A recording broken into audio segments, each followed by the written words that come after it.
Make sure you stick around to the very end because I will be giving you my best pepper tips, because peppering is literally the most important drill, and it's a drill that you will always do from like 7th grade to literally college, okay? You will always pepper. Hey guys, what's up? Welcome back to my channel. It's Jacoby. In today's video, we're gonna talk about how to practice volleyball with one friend at home. In the previous videos I've just talked about how to practice volleyball at home by yourself or at in your room or whatever. But if you have one friend you can practice with, this video is for you. So, and also keep in mind that this person doesn't exactly need to be like the best volleyball player ever. They just probably need some form of volleyball basics. So for example, like when I was doing this with my sister back in the day, she was the one who taught me how to play volleyball, so like we could pepper with each other, blah, blah. Anyways, okay. First, we're gonna talk about peppering and what that is. So peppering is when you're pass set hitting with a partner. So I would toss the ball to you, you'd pass it back to me. I would set it back to you, and then you would hit it at me, and I would pass, and I would dig the ball back to you. That's peppering. There's different forms, variations of peppering that you can do. I'm gonna go over those in the video, so make sure you stick around to the very end because I will be giving you my best pepper tips, because peppering is literally the most important drill, and it's a drill that you will always do from like 7th grade to literally college, okay? You will always pepper. Okay, so the things that I like about pepper is that it really practices ball control, because you're trying to keep it, you know, going, and you're keeping it in between you and the other person, and you don't exactly want to move that person all over the place, so you really have to work on your accuracy. And also when you're swinging at that person, when you're hitting the ball at them, you don't want to swing as hard as you can, because that way they might not dig the ball or it might not be continuous. If you learn how to control your swing and control the pace that you put on the ball, you'll be so good. So that means that you can tip in pepper, you can roll shot in pepper, you can down ball in pepper, or if you're advanced enough and your technique is good enough, you can full swing and still have accuracy. That's what you should do. But you need to mix it up while you're peppering, because that's a great way to warm up your arm. Okay, so the first little drill that you can do is dig to yourself pepper. So how I just explained pepper, except you're gonna dig the ball to yourself when the other person attacks the ball. So it's pass, set, y'all hit the ball at me, I dig it to myself, and then I start the pepper over again. That practices ball control. Like, this is like the main theme of pepper, is ball control. It's so important, and it's literally like the foundation of volleyball. Like, that's dramatic, but it's true.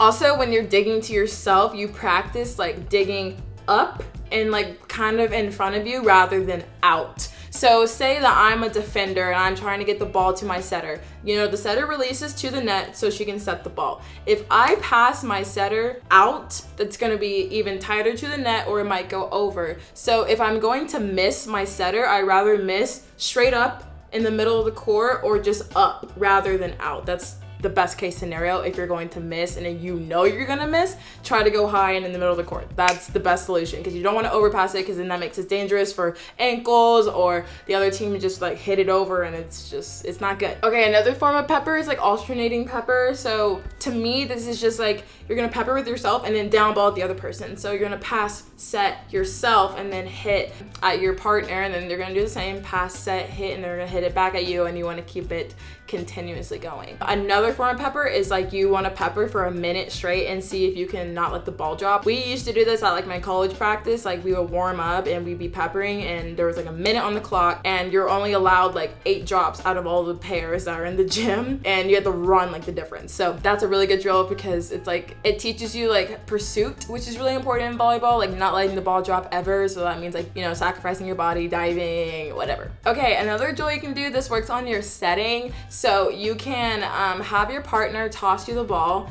and you're going to pass it to them, and then they're gonna pass it back to you, and then you're gonna work on your setting. So once again, as a setter, you're not always gonna get the perfect pass, so that's why it's not really realistic for them just to toss you the ball and you can set. Of course you can do that, but you wanna mix in passing off a live ball rather than just someone throwing it, because if they throw it at you, it's going to be perfect pretty much every time. But when they pass it to you, there's a little bit more variation. It might be a little bit to your left, to your right, in front of you, behind you, whatever. So you have to learn how to adjust to the ball. Going back to my pepper series, like I was talking about earlier, another really good pepper is to pepper normally, but then you're gonna set to yourself instead of passing to yourself. That just works on your overhand motion, it works on your setting, and then it just, once again, ball control. Okay, how many times I gotta say that? And then another pepper variation you can do, you can just do regular pepper, and then except when you set, you're gonna turn around and back set. That's a pretty advanced, like, advanced variation, but if you can do it, because you just want to work on your accuracy as much as you can.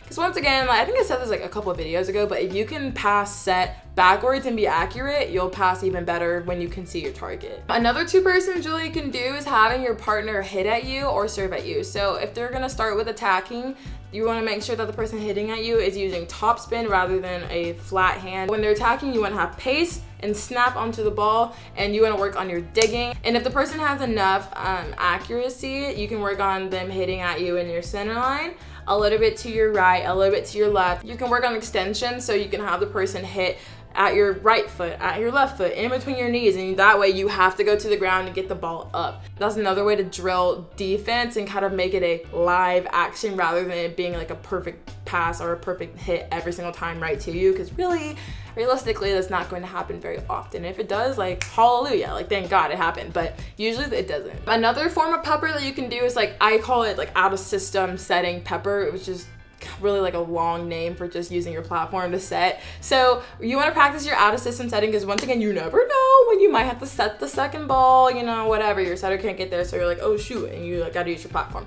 That means that you're gonna pass, but when you're setting, instead of using your overhand set, you're going to out of system set your partner. So that means that usually you're gonna do it on one side just for more control, because doing it like this is really hard, because usually if you do it like that, it's just gonna go like more up, or it might die like in front of them. It's really hard for them to hit. But if you go to the side, you can scoop it more to where they are. You want to out of system set, and then they can hit it at you. That's just another great way to simulate game-like situation. But okay guys, that's it for this video. I really hope you liked it. If you did, please let me know in the comments. Follow me on Instagram and TikTok at jacoby.sims. Make sure you subscribe to this channel and my vlog channel if you like my vlogs, and I'll see y'all in my next video. Bye.